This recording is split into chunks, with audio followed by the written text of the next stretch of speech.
चलो शुरू करते हैं चैप्टर प्रोबेबिलिटी, क्लास 9th का चैप्टर नंबर 15। प्रोबेबिलिटी जो चैप्टर है वो बहुत इंटरेस्टिंग चैप्टर है। इसमें क्या होता है कि जितनी भी किसी भी घटना या इवेंट, कोई भी इवेंट है, ठीक है, उस इवेंट के कितना मतलब उस इवेंट के होने के क्या चांसेस हैं, वो इवेंट हो सकता है या नहीं हो सकता है, उस इवेंट कितने चांसेस है, उस चांसेस को मेज़र करने के लिए न्यूमेरिकल फॉर्म में, अगर उस चांस को अपन न्यूमेरिकल फॉर्म में मेज़र करें तो न्यूमेरिकल फॉर्म जो मिलेगी अपन को उस चांस की, उस इवेंट की, वो प्रोबेबिलिटी कहलाएगी। जैसे मैं आपसे बोलता हूँ कि अगर अपन एक कॉइन को टॉस करें, है ना, एक कॉइन को अगर टॉस करते हैं अपन, तो या तो उस कॉइन से हेड आना है या उस कॉइन पे टेल आना है। हमें ये पता नहीं है कि आएगा कौन सा, लेकिन हम क्या कर सकते हैं, हम इस चांस को एक न्यूमेरिकल फॉर्म में रिप्रेजेंट कर सकते हैं। उसको हम किस प्रकार से रिप्रेजेंट कर सकते हैं, हम ये लिख सकते हैं कि भाई हमारे पास टोटल 2 चांसेस हैं, उन 2 चांसेस में से हेड एक बार आ सकता है और टेल भी एक बार आ सकता है। तो यहाँ मैंने ये 1/2 और 1/2 लिखा है। ये जो न्यूमेरिकल वैल्यू है ये उस चांस को रिप्रेजेंट कर रही है कि एक सिक्का उछाला जाता है तो उसमें हाफ चांस होता है कि हेड आने का और हाफ ही चांस होता है टेल आने का, जिसको अपन बोल सकते हैं कि 50% चांस होता है हेड आने का और 50% चांस होता है टेल आने का। हमने इस चांस को इस मतलब इस कंडीशन के होने के जो चांस है उसको अपन एक मैथमेटिकल फॉर्म में रिप्रेजेंट कर दिया, न्यूमेरिकल वैल्यू में रिप्रेजेंट कर दिया, जिससे हम बोलते हैं प्रोबेबिलिटी, उस इवेंट के होने की प्रोबेबिलिटी। ठीक है, बात समझ में आई? तो कहने का मतलब अपन को सबसे पहले ये क्लियर होना चाहिए कि प्रोबेबिलिटी क्या है। कोई भी चांस, कोई भी इवेंट हो रहा है उसको आप मैथमेटिकल फॉर्म में रिप्रेजेंट कर सकते हो, ठीक है, उसको न्यूमेरिकल वैल्यूज में रिप्रेजेंट कर सकते हो, तो उसको अपन प्रोबेबिलिटी कहते हैं। ठीक है, तो स्टार्ट करते हैं प्रोबेबिलिटी में। अपन शुरू करते हैं, सबसे पहला पॉइंट अपन लेते हैं, इसकी कुछ टर्म्स के बारे में बात करते हैं, बेसिक टर्म्स के बारे में कि प्रोबेबिलिटी की टर्म्स क्या क्या है। ठीक है, तो हेडिंग डालो आप। सबसे पहले टर्म्स, कुछ वर्ड आपको पढ़ने पड़ेंगे जिन वर्डों को अभी तक आपने नहीं पढ़ा होगा। तो सबसे पहले टर्म्स में स्टार्ट करते हैं। तो पहला टर्म्स अपन लेते हैं इसके अंदर ट्रायल एंड इवेंट, कि ट्रायल और इवेंट क्या होता है। ट्रायल एंड इवेंट, सबसे पहला पॉइंट अपन ये समझते हैं कि ट्रायल एंड इवेंट क्या होता है। देखो, ट्रायल और इवेंट से क्या मतलब है। आपने जब सिक्का उछाला, जब आप एक सिक्का उछालते हो, है ना, तो सिक्का उछालने का मतलब आपने ट्रायल किया। जब आपने एक सिक्का उछाला आसमान में तो आपने एक ट्रायल मारा। अब उस ट्रायल के अंदर क्या होगा, या तो हेड गिरेगा या टेल गिरेगा। तो ये हेड और टेल आना ही इवेंट कहलाता है। मतलब एक ट्रायल जब हम करते हैं तो उसके कितनी पॉसिबिलिटीज होती है उसके आउटकम्स के आने की, आउटकम्स यानी उसके रिजल्ट के आने की। जब एक सिक्के को फेंकते हो तो कितने रिजल्ट आ सकते हैं, 2 ही रिजल्ट आएंगे, या तो हेड या टेल। तो ये जितने भी रिजल्ट होते हैं इन रिजल्ट्स को ही हम इवेंट कहते हैं। ठीक है, तो अपन इसमें लिख सकते हैं an experiment, an experiment is called, ठीक है, हमने एक एक्सपेरिमेंट करा उसको हम ट्रायल बोल रहे हैं। An experiment is called a trial. जब भी आप कोई एक्सपेरिमेंट करते हो तो वो क्या कहलाता है, एक ट्रायल कहलाता है। If it if it results if it's results if it results in any one, ठीक है, any one of the possible outcomes,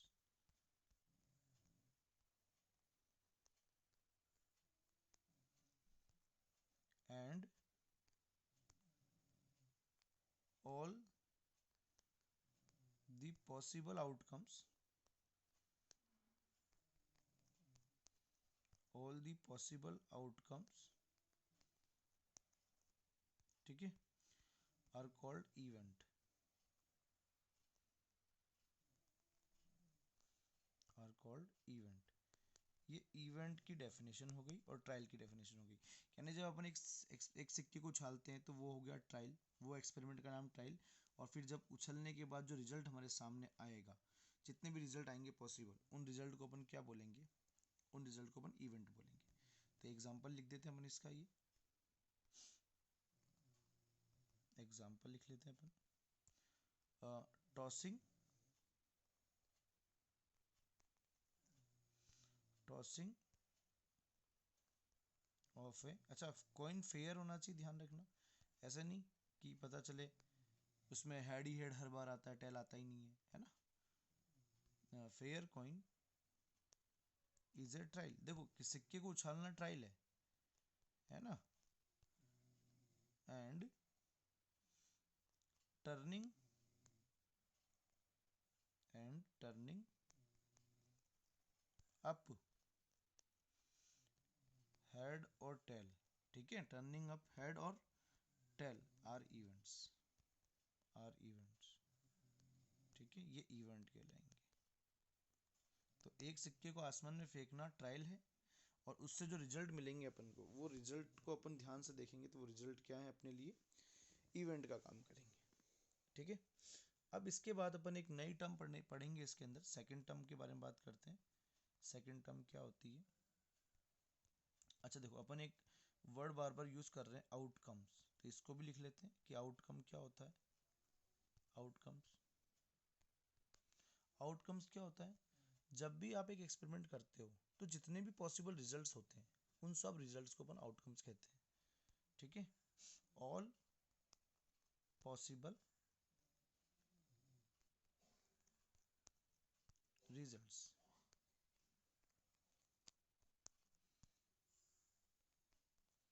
of A trial, एक ट्रायल के, एक एक्सपेरिमेंट के जितने भी पॉसिबल रिजल्ट होते हैं, is known as, sorry, are known as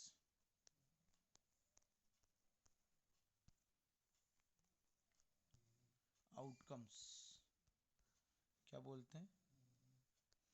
outcomes कहते हैं, ये आउटकम्स होते हैं, है ना। एग्जाम्पल के तौर पर आपने सिक्का उछाला था, तो हेड और टेल ये क्या थे? ये आउटकम्स थे, ठीक। इसके बाद तीसरा पॉइंट पढ़ते हैं अपन नेक्स्ट इसमें, जिसका नाम है sample space.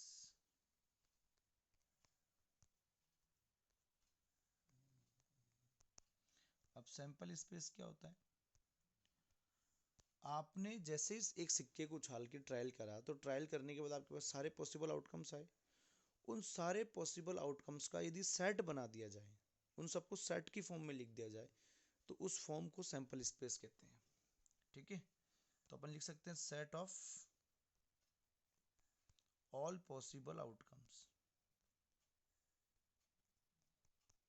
All possible outcomes, ठीक है। Set of all possible outcomes is known as, is known as set of all possible outcome is known as sample space, इसे sample space कहते हैं। and it is denoted by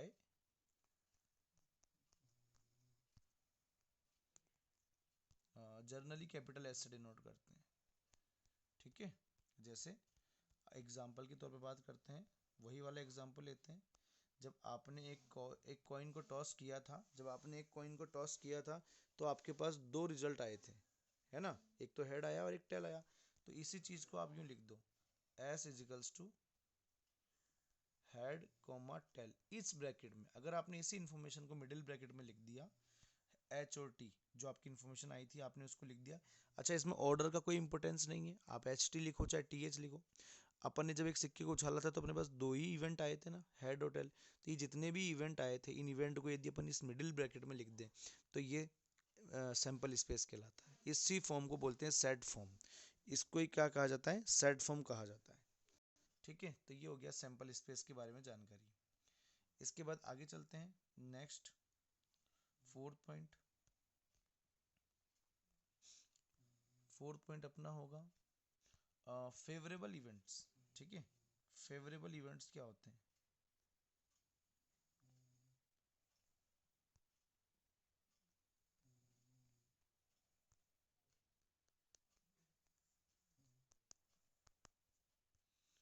favourable events क्या होते हैं?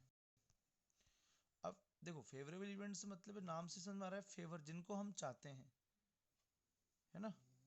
जिन event को अपन मतलब होना चाहते हैं, अपन चाहते हैं भाई यही इवेंट हो, उन इवेंट्स के आउटकम्स का जो नंबर होता है उसी को अपन फेवरेबल केसेस बोलते हैं। तो लिख लेते हैं दोज आउटकम्स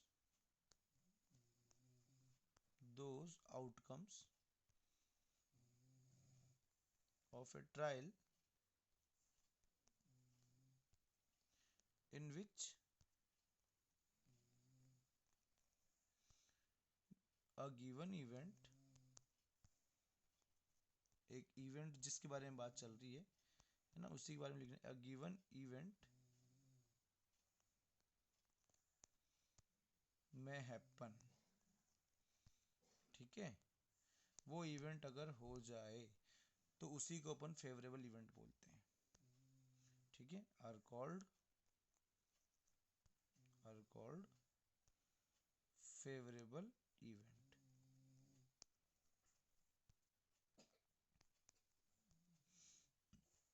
ठीक है, फेवरेबल इवेंट। ठीक है, यहाँ तक क्लियर हो गया। इसको अपन फेवरेबल इवेंट बोलते हैं। ठीक, जैसे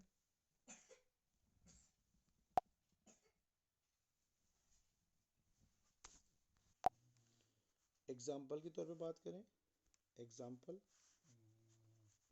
तो एग्जाम्पल में क्या होगा, जैसे अपन ने एक डाइस को थ्रो करा, है ना, लिख देते अपन, if we throwing a dice। अब देखो, डाइस को थ्रो करते हो तो इसमें से क्या क्या निकलता है, 1 आता है, 2 आ सकता है, 3 आ सकता है, 4 आ सकता है, 5 आ सकता है, 6 आ सकता है। अब अपन को किसी ने बोला कि भैया मेरा फेवरेबल केस है, फेवरेबल केस बनाओ। क्या बनाओ, फेवरेबल केस बनाना है अपन को, नंबर नंबर ग्रेटर देन 4। उनके उन फेवरेबल केसेस को बताओ जिसमें नंबर जो है 4 से बड़े हैं। तो 4 से बड़े नंबर कौन है, 5 और 6, दो ही जने हैं ना ये। तो फेवरेबल केसेस कितने कहलाएंगे, 2, कि भैया 2 केसेस हैं हमारे पास। बात समझ में आ गई, है ना। और ऐसे ही बोलता अगर मैं 4 से छोटे, तो 4 से छोटे नंबर कितने होते हैं, 4 से छोटे नंबर कितने होते हैं, 2। 4 से छोटे नंबर कितने होते हैं, 3, 1 2 3। ये भी मेरे फेवरेबल केसेस कहलाते। तो जितने बार जिस भी इवेंट को हम हैपन हो रहा है, जो भी इवेंट, उसके नंबर कितना है, कितनी बार वो हो रहा है, उसी को अपन बोलते हैं फेवरेबल केसेस। उसको ही अपन बोलते हैं फेवरेबल केसेस। क्लियर हो गया यहाँ तक? आगे चलते हैं नेक्स्ट।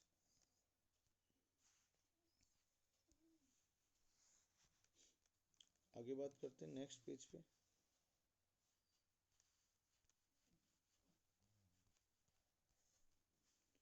ठीक है, नेक्स्ट हेडिंग है अप्रोचेस ऑफ प्रोबेबिलिटी। ठीक है, approaches of probability.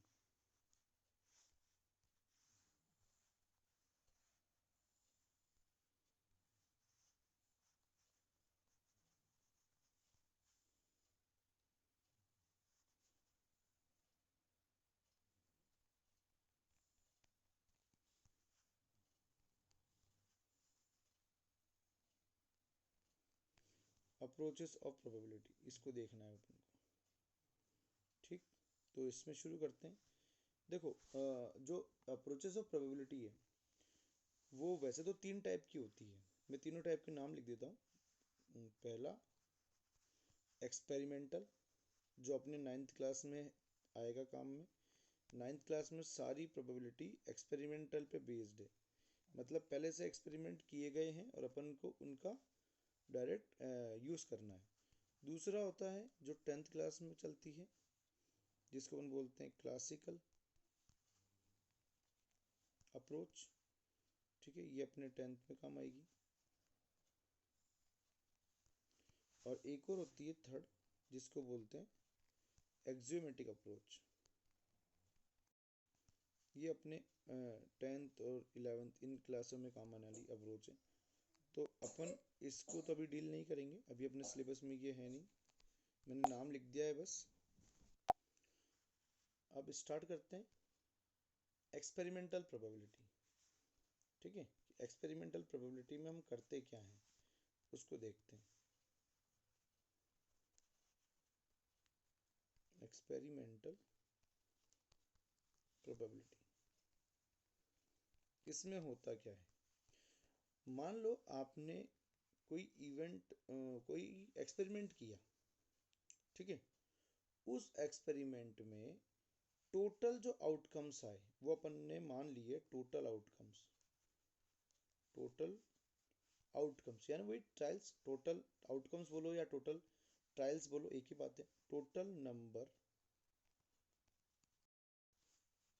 Of trial, आपने कितने ट्रायल मारे, कितने बार आपने ट्रायल किया, उसका नंबर मान लेते हैं। आपने कुछ भी कोई मतलब इवेंट हो रहा था, उसको आपने कितनी बार ट्रायल किया, n बार। मान लेते हैं कि n बार कोई भी एक्सपेरिमेंट किया गया है ना। कोई एक्सपेरिमेंट था जिसके n ट्रायल्स किए आपने, और फिर उस एक्सपेरिमेंट कुछ पर्टिकुलर एक्सपेरिमेंट, कुछ पर्टिकुलर ट्रायल्स, कोई भी एक्सपेरिमेंट है आपने किया। जैसे आपने एक डाइस को उछाला, तो एक डाइस को उछालते हो तो टोटल जो आपके ट्रायल्स होते हैं वो 6 हो सकते हैं। आप क्योंकि आप 6 बार फेंक सकते हो डायल को, तो 6 नंबर गिरेंगे उसमें से। अब आपने उन ट्रायलों में से कुछ ट्रायलों को उठा लिया, उन ट्रायलों में से कुछ ट्रायलों को ले लिया। जैसे आपने बोल दिया कि भाई जब डाइस को 6 बार फेंकूंगी या फेंकूंगा तो मैं उन नंबर्स को लेने जा रहा हूँ जो केवल इवन हो, तो उनमें कितने केसेस इवन नंबर के आए होंगे, उन उन ट्रायल्स का नंबर। ठीक है, तो अपन लिख लेते हैं भाई total number of trials n है, और मैं लिख देता हूँ नंबर ऑफ ट्रायल्स। और एक और मान लिया अपन, इसको अपन फेवरेबल बोल सकते हैं, फेवरेबल बोल सकते हैं, favourable number of trials, favourable number of trials मान लेते हैं m है। तो इसी बात को प्रोबेबिलिटी में कैसे लिखा जाता है, प्रोबेबिलिटी में इसी बात को लिखा जाता है कि मान लो हमारा ये जो फेवरेबल ट्रायल था, फेवरेबल इवेंट था, हम इसको ए से शो कर देते हैं कि भाई हमारा ये ए था, हम इस ए की प्रोबेबिलिटी निकालना चाहते हैं। तो जिसकी भी प्रोबेबिलिटी निकालना चाहते हैं उसको ब्रैकेट में लिखते हैं, बाहर पी लगाते हैं। पढ़ते कैसे, probability of A, probability of event A, इसको पढ़ा कैसे जाता है, probability probability of an event A, पढ़ा ऐसे जाता है इसको। और इसको निकालने का तरीका क्या है, टोटल कितने आपने ट्रायल्स लगाए n, उनमें से कितने ट्रायल्स में आपको आपकी मन की चीज मिली m बार। बात समझ में आई। तो इस तरीके से अपन ने ये जो वैल्यू शो करी है उस इवेंट के होने की, ये बताती है प्रोबेबिलिटी को कि आपने जो इवेंट सेलेक्ट किया था उस इवेंट के होने का कितना चांसेस है, वो अपन यहाँ लिख रखा है अपन ने m/n। ठीक है, और इसको अपन लैंग्वेज में भी लिख सकते हैं। इसका लैंग्वेज फॉर्म क्या बनेगी, इसको अपन लैंग्वेज में भी लिख सकते हैं, नंबर ऑफ, देखो number of trials, number of trials in which the event happen,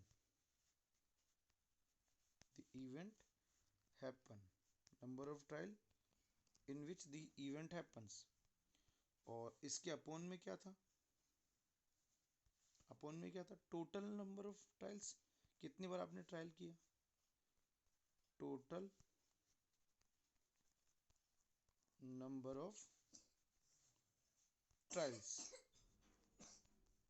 total number of trials. Okay, यहाँ तक कंप्लीट। ये प्रोबेबिलिटी का फॉर्मूला हो गया, number of trials in which the event happens और टोटल नंबर ऑफ ट्रायल्स। अच्छा, अब एक चीज देखने वाली बात यहाँ पर है कि ये जो एम है, ये जो आपने एम ट्रायल्स किए, ये किए किस में से, एन ट्रायल में से। तो कहने का मतलब कि भाई जो एम ट्रायल्स हैं, अपन नोट पॉइंट लिख सकते हैं कि बात ध्यान रखना, जो एम ट्रायल है, आपने जितने भी ट्रायल किए वो या तो आपके टोटल ट्रायलों से कम होंगे या उनके बराबर होंगे। तो एम का जो वैल्यू है वो हमेशा लेस देन इक्वल्स टू होगा एन से, ये बात हमेशा याद रखना। अच्छा, ये वैल्यू जो है, ये value greater than equals to होगी जीरो से, या तो आपने ट्रायल किए ही नहीं तो ना करने ट्रायलों की संख्या जीरो, या आपने ट्रायल किए होंगे तो जो भी ट्रायल होंगे उनकी संख्या जीरो से ज़्यादा होगी।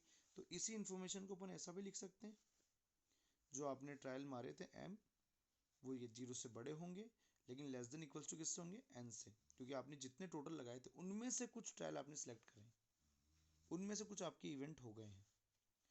अच्छा, अब देखो, अगर मैं इस पूरी वैल्यू में, इस पूरी इक्वेशन में एन से डिवाइड लगवा दूँ, एन से डिवाइड लगा दूँ पूरी वैल्यू को, तो ये ऐसा बन जाएगा कुछ, टोटल नंबर से मैंने डिवाइड दे दिया जितने भी मेरे टोटल नंबर ऑफ ट्रायल्स थे। अब देखो, ये तो जीरो ही रहेगा, इस पर कोई फर्क नहीं पड़ेगा। यहाँ देखो, यहाँ बनेगा एम अपॉन एन, और यहाँ आ जाएगा क्या, एन से एन कट गया वन।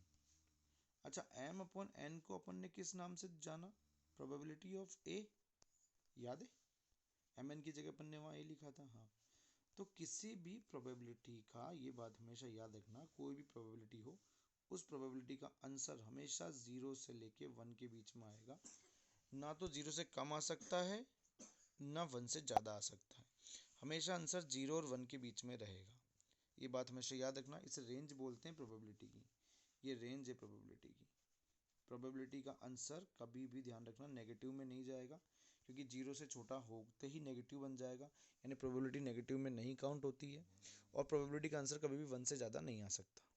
ठीक है, अब इसके बाद अगर मान लो किसी प्रोबेबिलिटी का आंसर वन आ रहा है, कोई प्रोबेबिलिटी है जिसका आंसर वन आ रहा है, तो ध्यान रखना, अगर किसी प्रोबेबिलिटी का आंसर वन आता है तो अपन इस इवेंट ए को क्या बोलते हैं, इस इवेंट ए को कहा जाता है सर्टन इवेंट, श्योर इवेंट। ठीक है, इवेंट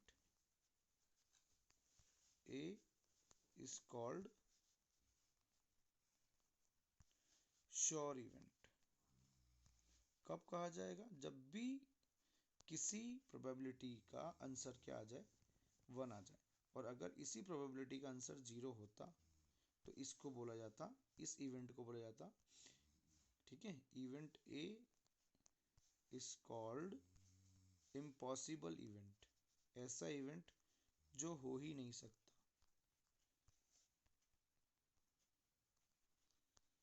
बात समझ में आ गई? ठीक है, तो ये अपन ने यहाँ तक कंप्लीट लिख लिया। इसके बाद थोड़ी सी बात और करते हैं, फिर फिनिश करते हैं इसको, फिर अपन क्वेश्चंस पाएंगे।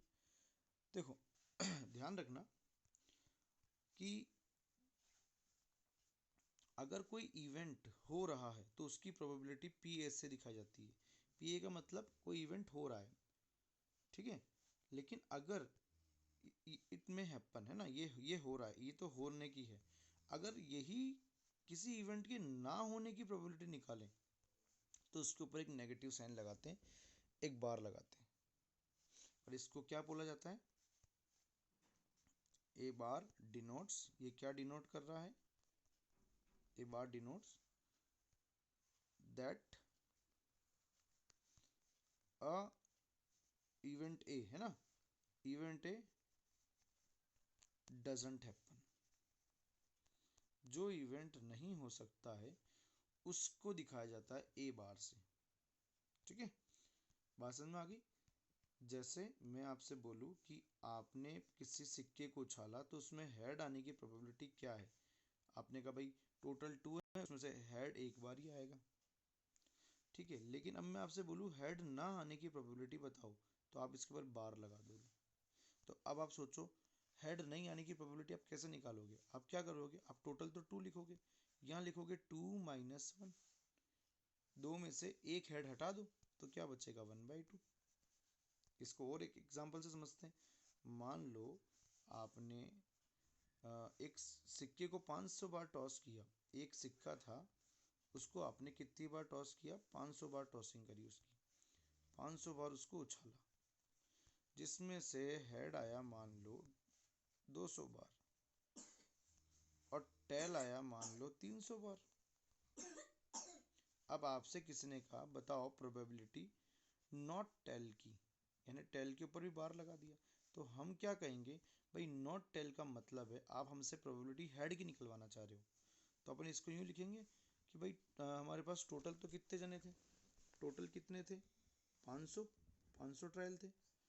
उस 500 में से कितने कम करोगे, जितना टेल आया था, टेल कितनी बार आया 300 बार, तो आप इसको क्या लिखोगे 200/500। 10 से 10, 10 से 10 कैंसिल, 2/5 इसका फाइनल आंसर बनेगा। समझ में आया। और देखो 2/5 का आंसर जो है वो 1 से छोटा है। क्लियर हुआ यहाँ तक। तो कोई भी प्रोबेबिलिटी अगर नहीं हो रही हो तो उसको दिखाने का तरीका ये होता है। तो ध्यान रखना हमेशा कि कोई भी इवेंट होता है और कोई भी इवेंट ना होता है, इन दोनों को यदि प्लस करा जाए तो हमेशा आंसर 1 आएगा। ध्यान रखना सेम इवेंट पे चलता है ये, कि एक इवेंट हो रहा है और वही इवेंट नहीं हो रहा है तो दोनों का सम हमेशा 1 आता है। ये बात ध्यान रखना, दोनों का सम हमेशा 1 आएगा, ना तो 1 से ज़्यादा ना तो 1 से कम। आप खुद सोच के देखो, अभी अपन ने निकाला हेड की और हेड के ना होने की, दोनों का आंसर सोचो क्या आया था, इसका 1/2, इसका भी 1/2, टोटल आंसर कितना आया 1। ऐसे ही आप ऊपर देखो, यहाँ पे इस पी टी का आंसर आया 2/5 और इस पी टी का निकालू होने का, देखो अगर मैं बोलूँ पी टी का निकालते हैं तो पी टी का तो आएगा 300/500 और पी टी नॉट का निकालूं तो आएगा 200/500। अब आप दोनों को प्लस करो, तो आप जब दोनों को प्लस करोगे तो 300 प्लस 200 प्लस होगा, अपॉन नीचे तो 500 रहेगा एलसीएम के कारण, तो ऊपर भी 500 नीचे भी 500, फाइनली कट कर कितना आया 1। तो ध्यान रखना किसी इवेंट के होने की प्रोबेबिलिटी और उसी इवेंट के ना होने की प्रोबेबिलिटी का सम हमेशा 1 होता है। आज का यहीं तक का था, इसके आगे फिर अपन कल क्वेश्चंस देखेंगे। Thank you.